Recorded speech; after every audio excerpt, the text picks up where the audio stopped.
Sinasabi natin crucial yung timing. Is the group calling for a resolve na yung 2025 ay hindi matatapos nang hindi napapatalsik si Sara Duterte? So, yon ang tanong. Yung group ba? Sige, Lisa. Yung resolve ba ang grupo na hindi matatapos ang 2025 na hindi napapatalsik?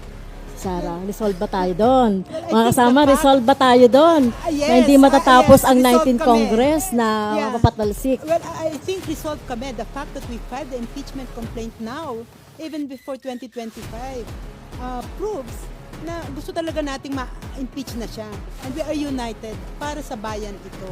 Hindi para sa anumang political consideration, pero para sa magandang kinabukasan ng ating bayan. Ipakita natin na hindi tayo pumapayag sa katiwalian. No? Hindi tayo pumapayag sa corruption at dapat na itong wakasan.